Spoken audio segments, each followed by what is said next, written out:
Gente, sejam muito bem-vindos ao nosso segundo episódio de Nas Entrelinhas do Autismo. A gente conversou no primeiro episódio sobre a questão estrutural, como se forma. Falamos de questões genéticas, de questões ambientais. E nesse episódio de hoje, eu quero conversar com você que está na condição autista tardia, com você que é pai de uma criança, de um adolescente, para a gente tentar entender como é que essa estrutura, a partir do nascimento, ela começa a aflorar e se potencializar para a manifestação dessas características afetivas e comportamentais da condição autista. Mas vamos nos despir do nível de suporte, vamos nos despir do diagnóstico precoce, vamos anular o preconceito com o diagnóstico tardio. Por quê? Porque eu quero falar sobre autismo. Como que isso se constrói? Você, diagnosticado tardiamente ou com filhos, você precisa entender o seguinte: do nascimento em diante, nós estamos falando de uma pessoa que vem para esse mundo com uma estrutura neurológica compatível para externar características relacionadas à condição autista. Com uma estrutura que vai entrar em choque com processos de hiperestimulação. E aí eu quero recordar você de algumas coisas. A criança nasce. E essa criança vem para o mundo e ela começa a se relacionar com luzes, com barulhos, com cheiros, com o toque da mãe, do pai pegando no colo. Essa criança ela é amamentada, seja na mama ou por mamadeira. Alguns meses depois ela começa a consumir alguns outros tipos de alimento. Essa criança ela começa a sair de uma relação quase que exclusiva da mãe, ela começa a interagir com o pai, com outros parentes. E essa criança recebe toda essa estimulação em sobrecarga. Esse barulho pode incomodar, essa luz pode incomodar, o contato com a pele da mãe pode incomodar, a coberta que aquece ela pode incomodar. Ela vai crescendo e as interações com outras pessoas dentro da família podem incomodar.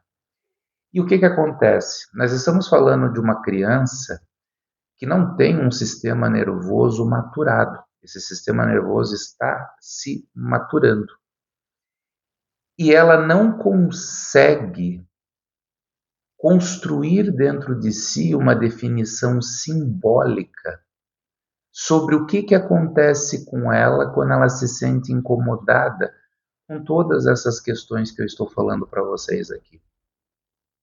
Ela passa a ter, inicialmente, nos primeiros meses, uma reação que acontece meramente por sensação bem primitiva.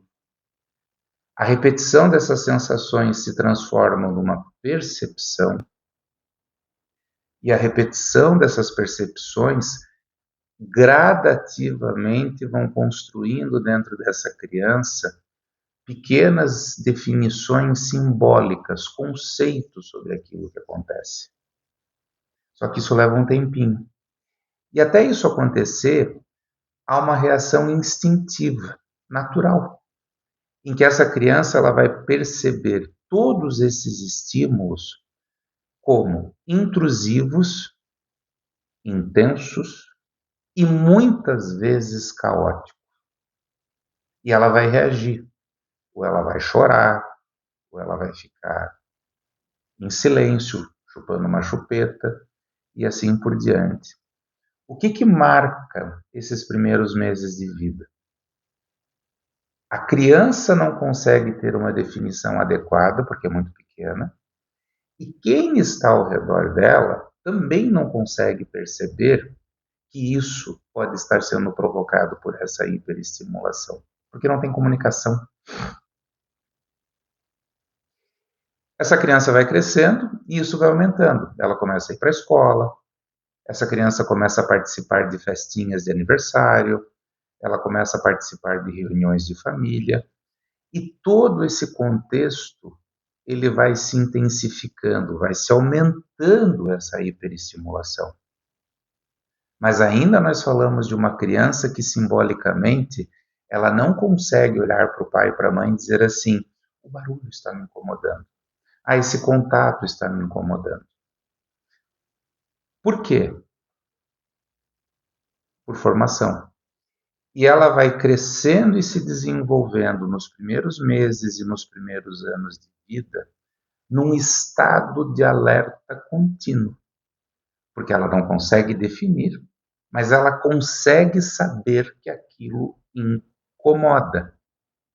Esse processo de maturação se dá porque os processos de base de autorregulação, em virtude do processo do neurodesenvolvimento, eles não estão ainda devidamente formados e eles ainda não estão devidamente maturados,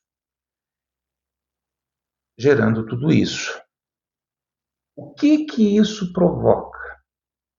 Eu tenho aqui do lado uma criança que vive essa estimulação por estar numa condição neurodivergente. Essa estimulação ela é potencializada, então nós estamos falando de uma hiperestimulação.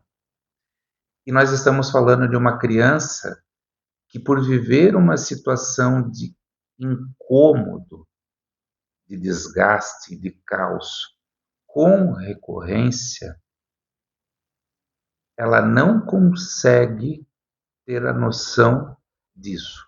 Ela simplesmente reage, chorando, fazendo um retraimento, se isolando, ficando hipervigilante e muitas vezes tendo um mutismo por não conseguir reagir. Para quem está ao redor, para muitas pessoas que estão ao redor, pai, mãe, irmãos, avós, tios, etc., muitas vezes isso é interpretado como comportamentos e como reações que são naturais de uma criança. Mas não são. Nós estamos falando de uma criança que, por ficar vigilante em virtude desse desconforto, essa hipervigilância, ela começa a construir dentro desta criança uma noção de medo. Medo é instintivo, é natural.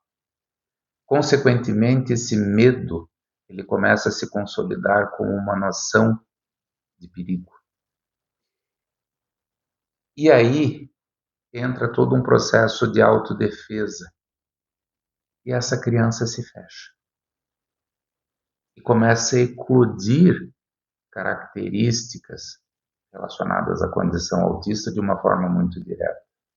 Então, nós vamos ter aquela criança que vai optar em ficar mais isolada, aquela criança que vai optar em não interagir com outras crianças ou com as próprias pessoas da família.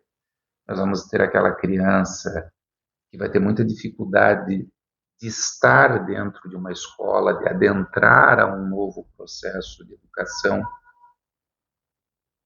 E do nascimento até o final desta primeira infância, nós precisamos pensar da seguinte forma: essa criança ela vem para o mundo carregando todas as peças do quebra-cabeça que ela tem que montar para se conduzir na vida. Mas em virtude disso que eu estou colocando para vocês, essa criança ela começa a perder as peças, e não são poucas, desse quebra-cabeça. E a perda dessas peças faz com que essa criança comece a ter uma dificuldade muito grande em virtude da não conquista dessas definições simbólicas, conceituais, a não ter um repertório tanto simbólico de fala quanto de sentimento. E aí, isso vai começar a potencializar muito o prejuízo das funções executivas, habilidades de organizar, planejar e executar tarefas, como também da teoria da mente, que é a compreensão e a limitação entre si e o outro. Por quê? Porque por defesa ela vai se fechando.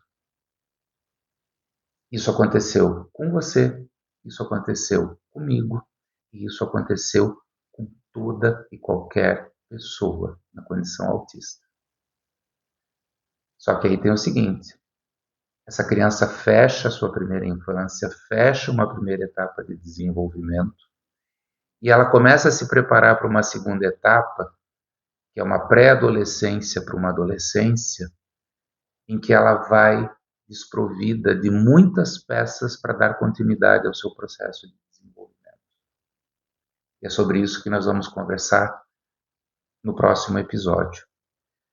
Se você curtiu, se você gostou, gente, repasse isso para outras pessoas para que elas tenham esse conhecimento. Vamos gerar informações sólidas, tá? E vamos clarificar as dificuldades da pessoa da condição autista. Eu estou aberto aqui para tirar as suas dúvidas.